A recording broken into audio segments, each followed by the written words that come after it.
ne sommes pas habitués à entendre parler de l'Annonciation à propos de Joseph. Et pourtant, il me semble que l'évangile de ce jour, de ce dimanche, est un évangile qui comporte une véritable annonciation. Comme Marie a connu une annonciation, Joseph connaît une annonciation. Lorsqu'un ange du Seigneur, voilà, vous le lirez, vous l'avez peut-être déjà lu, lorsqu'un ange du Seigneur vient dans un songe demander à Joseph de ne pas répudier Marie comme il en avait l'intention, mais de la prendre chez lui. Car, ajoute l'ange, l'enfant qui est engendré en elle vient de l'Esprit Saint.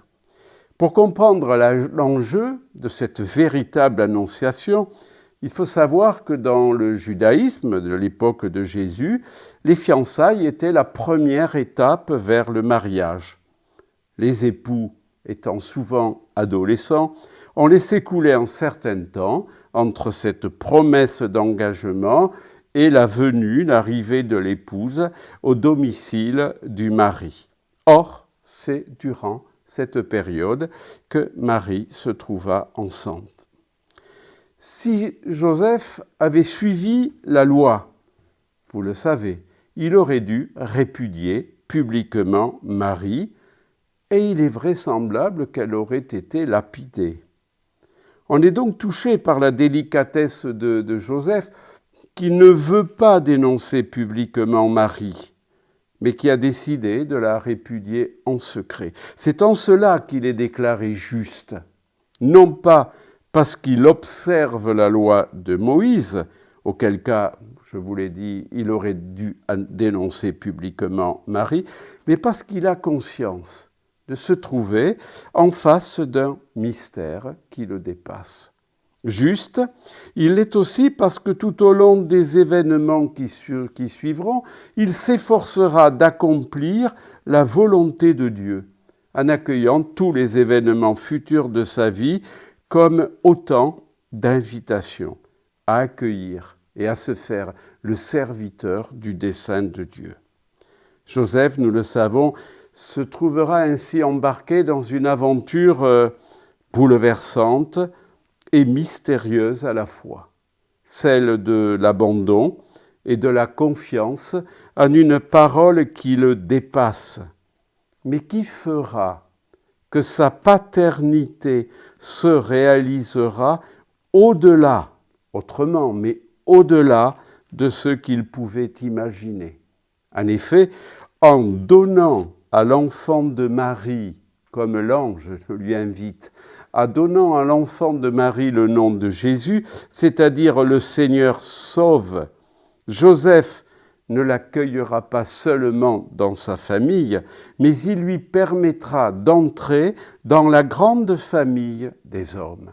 Ainsi se réalisera la parole prophétique selon laquelle l'Emmanuel, Dieu avec nous, viendrait un jour habiter notre humanité. Joseph a donc fait confiance à la parole de l'ange. Il a cru à ce qui, à vue humaine, était incroyable. Et ce faisant, en toute discrétion et dans l'humilité, il a su rendre possible la naissance virginale de Jésus, le Sauveur.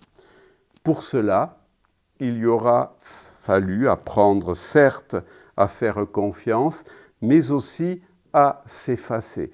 Vous noterez, on le note souvent d'ailleurs que après la naissance de Jésus, Joseph semble disparaître et ce qui importe dans les différentes missions qui seront les siennes, c'est de protéger Jésus et sa mère. Revient constamment Jésus et sa mère. Joseph est vraiment au service.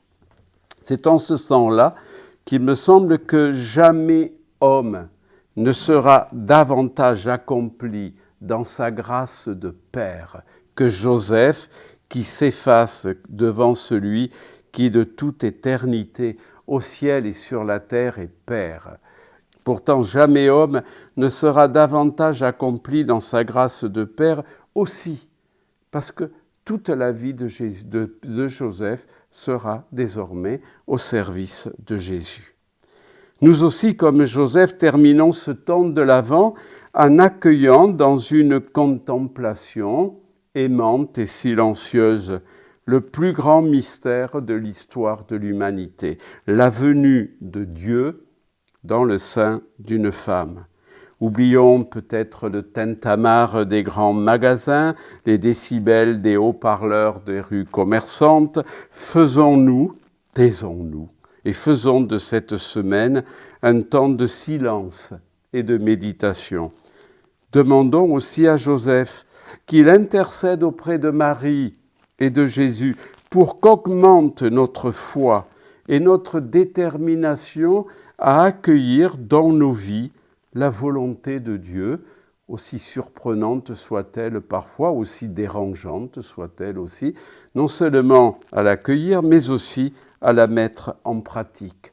Car une chose est sûre, lorsque Joseph, après son rêve, se réveillera, qu'est-ce qu'il fera? Il fera à la lettre ce que l'ange du Seigneur lui a prescrit. Et c'est grâce à lui, d'une certaine manière, ou avec lui, qu'un monde nouveau commencera à naître.